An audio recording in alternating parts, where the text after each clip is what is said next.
मध्य प्रदेश मौसम ने बदलनी शुरू कर दी है अपनी चाल। कहीं बारिश की आहट, कहीं आंधी का खतरा, तो कहीं गर्मी ने बढ़ाई लोगों की बेचैनी। और अब आपके जिले का सबसे बड़ा मौसम अपडेट लेकर आ चुका है रति एमपी अपडेट।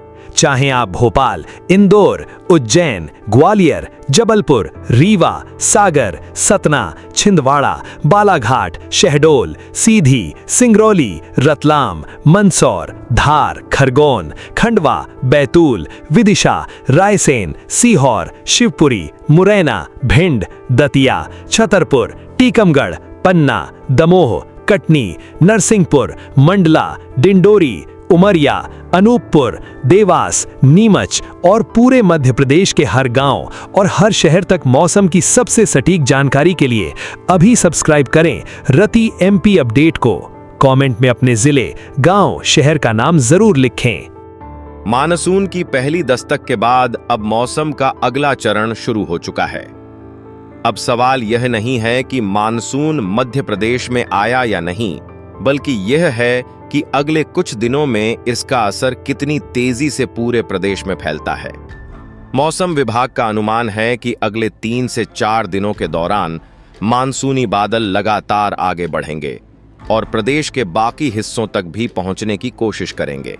इसलिए अब कई जिलों में मौसम का मिजाज रोज बदल सकता है। फिलहाल दक्षिण और दक्षिण पूर्वी मध्य प्रदेश में मानसून सबसे ज्यादा सक्रिय दिखाई दे रहा है।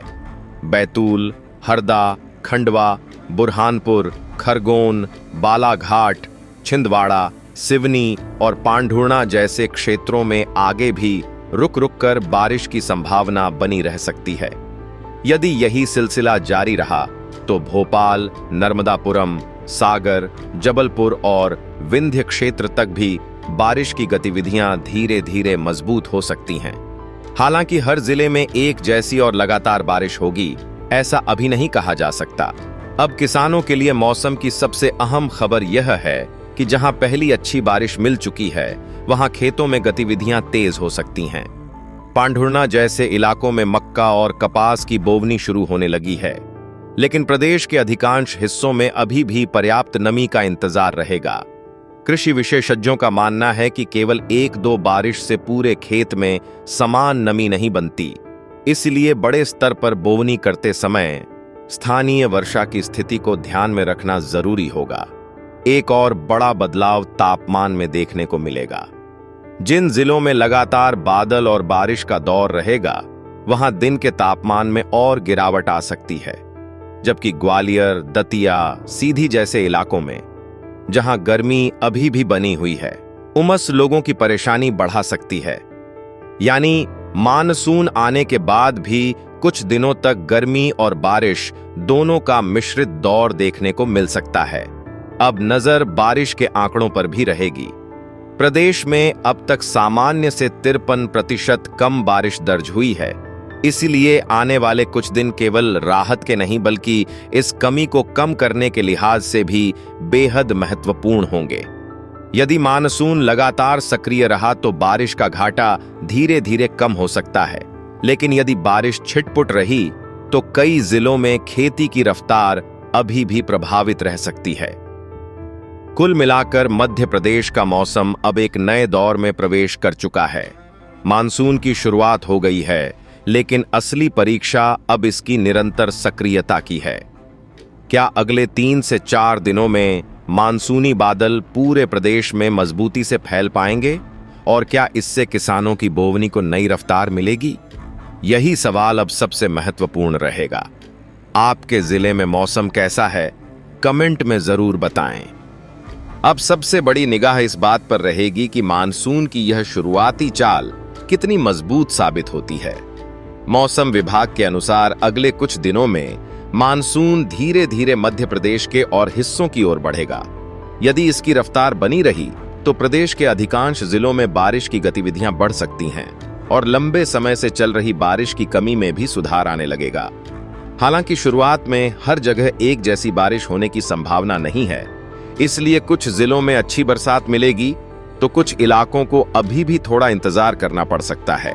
यहीं से मौसम का दूसरा महत्वपूर्ण पहलू सामने आता है। जिन क्षेत्रों में लगातार बादल और बारिश का दौर बनेगा, वहां तापमान में और गिरावट देखने को मिल सकती है तथा दिन की गर्मी कम होगी। लेकिन ग्वालियर, चंबल, विंध्य और कुछ उत्तर पूर्वी इलाकों में बीच बीच में धूप निकलने से उमस बनी रह सकती है। इसलिए बारिश आने के बाद भी गर्मी पूरी तरह खत्म होने में थोड़ा समय लग सकता है। किसानों के लिए भी अगले 2 से 3 दिन बेहद महत्वपूर्ण रहने वाले हैं। जिन जिलों में लगातार और संतुलित बारिश होगी, वहां सोयाबीन, मक्का, कपास और दूसरी खरीफ फसलों की बोवनी तेजी पकड़ सकती है। लेकिन जहां केवल हल्की या 1-2 बार बारिश हुई है, वहां जल्दबाजी करने के बजाय खेत में पर्याप्त नमी बनने का इंतजार करना अधिक सुरक्षित रहेगा। अच्छी शुरुआत तभी मानी जाएगी जब बारिश लगातार बनी रहे और मिट्टी में पर्याप्त नमी जमा हो जाए। अब एक और बदलाव पर ध्यान देना जरूरी है। मानसून सक्रिय होने के साथ कई इलाकों में तेज हवा, गरज चमक और बिजली गिरने की घटनाएं भी बढ़ सकती हैं। पांढुर्णा में खेत में काम कर रहे किसान की बिजली गिरने से हुई मौत यह याद दिलाती है कि बारिश के दौरान खेतों, खुले मैदानों और पेड़ों के नीचे रुकना जोखिम भरा हो सकता है। इसलिए मौसम बदलते ही सावधानी बरतना भी उतना ही जरूरी है जितना बारिश का इंतजार। कुल मिलाकर अब मध्य प्रदेश का मौसम तेजी से करवट ले रहा है। अगले कुछ दिन तय करेंगे कि क्या मानसून पूरे प्रदेश में मजबूती से फैलकर बारिश की कमी को कम कर पाएगा, या फिर कुछ क्षेत्रों का इंतजार अभी और लंबा होगा। हमारी अगली मौसम अपडेट में हम बताएंगे कि मानसून की नई रेखा किन जिलों तक पहुंची और किन इलाकों में सबसे ज्यादा बारिश दर्ज हुई। आपके जिले में मौसम कैसा है, कमेंट में जरूर बताएं।